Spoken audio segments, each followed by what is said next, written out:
Let's get into today's story, because the UK tabloids are trying so hard to normalise delusion that I'm afraid one of them is going to sprain something.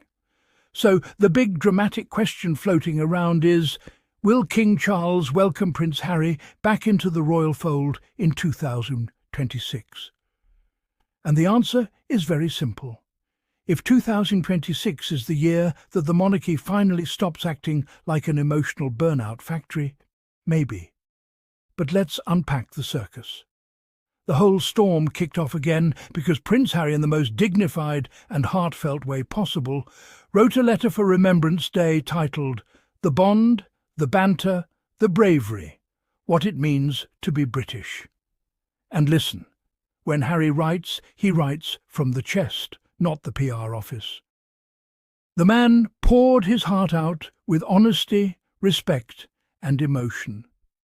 Meanwhile, his critics were somewhere in a basement typing out, "This is manipulation," while their kettle whistles in the background. In the letter, Harry mentioned that although he currently lives in the United States, Britain is and will always remain the country he proudly served. And let's pause right there, because that line alone made the anti-Harry squad break into interpretive dance.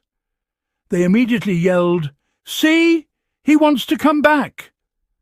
Please, calm down. Someone expressing love for their homeland does not automatically mean they're crying at Heathrow every night, begging to be let in. It just means he's emotionally mature, a concept foreign to many of these royal experts.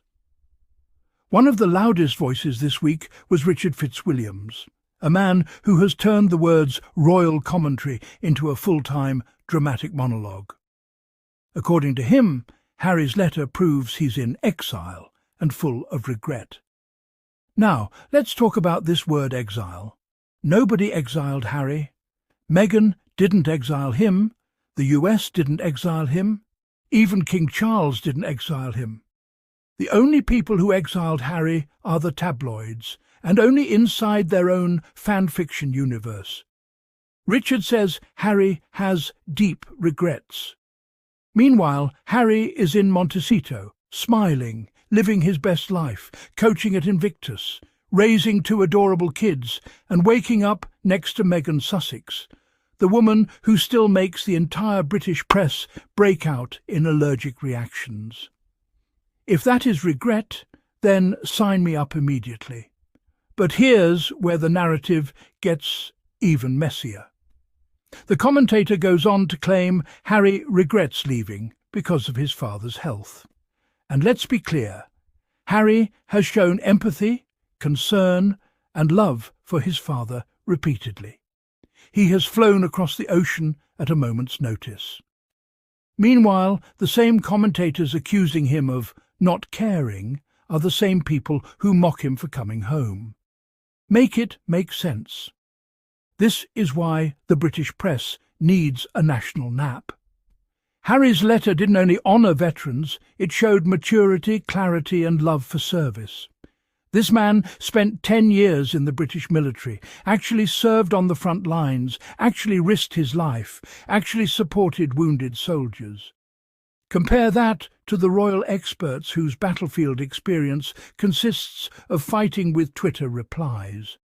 But what the media hates most is that Harry spoke with pride about his identity, something they tried so hard to strip from him after he stepped back.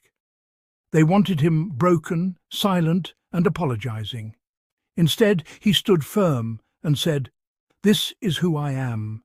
This is the country I served. This is where I come from." And suddenly, everyone pretending to be an expert on his emotional condition started panicking. Let's talk about the idea that Harry is isolated, because that's the new favourite tabloid word.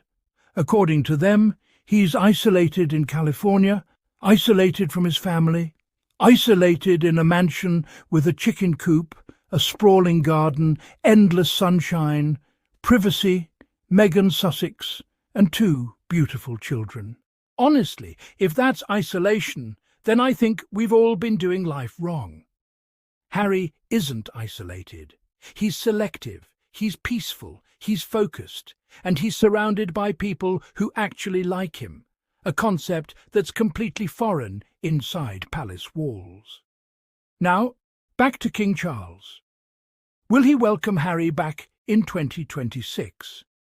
It's a fascinating question because it implies that Harry is the one waiting outside the palace gates like he forgot his keys. But in reality, Harry has built a life that isn't dependent on the monarchy's approval. If reconciliation happens, it will be on mutual, respectful terms, not because some columnist decided Harry must crawl back.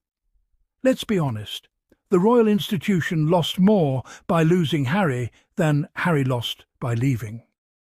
When Harry walked away, the monarchy lost charisma, relatability, dynamism, and actual military credibility. Meghan and Harry were the modern engine of that institution, and the palace chose dust over evolution. And the public sees it. Every time Harry says something heartfelt, it resonates. Every time he speaks about veterans, mental health, community or humanitarian work, people stop and pay attention. Meanwhile, every time a tabloid commentator speaks, the only people listening are other commentators trying to out-dramatic each other. Here's the truth the detractors cannot handle. Harry's love for Britain does not mean regret. Missing one's roots does not mean wanting to abandon one's new life. Caring about your father's health does not mean you want to be absorbed back into a system that harmed you.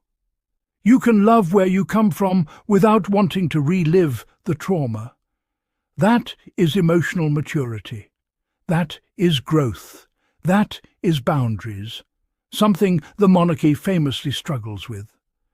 But let's talk about the real star quietly keeping the Sussex kingdom together, Meghan Sussex. The way she handles this never-ending storm of nonsense deserves a Nobel Peace Prize. She stays collected, focused, ambitious and supportive, even as grown adults in the media melt down about what she had for breakfast. And for every critic claiming Harry regrets his choice, there's the reality. Harry looks healthier, happier and more confident with Meghan than he ever did playing the palace's PR puppet. And this is what terrifies the media. Not Harry's letter, not his heartfelt message, not the mention of Britain, but the fact that Harry and Meghan continue to win simply by minding their own business. The tabloids keep trying to project misery onto them, but the actual couple is somewhere planning their next project, working, parenting, smiling and living freely. If anything, the ones living in emotional exile are the commentators who can't go one day without obsessing over people who left years ago. Now, as for 2026, if Harry reconnects with his father, good. If he doesn't, it's still fine. Healing isn't a deadline. Reconciliation isn't a royal event you reserve in advance like a banquet hall. It's emotional work. And Harry, unlike his critics, actually does emotional work. At the end of the day, the question shouldn't be, will Charles take Harry back? It should be, is the monarchy willing to grow enough to deserve him back? Because Harry has built peace. The question is whether the others want to join him. And that's it for today's deep dive, my loves. If you enjoyed this breakdown and you're proud of Harry, proud of Meghan Sussex, and tired of the nonsense the tabloids keep cooking up, make sure you support the channel. Hit that super thanks button if you want to keep the Sussex squad going strong, and don't forget to subscribe so you never miss a new episode. Until next time, stay kind, stay loud, and stay supportive of the truth.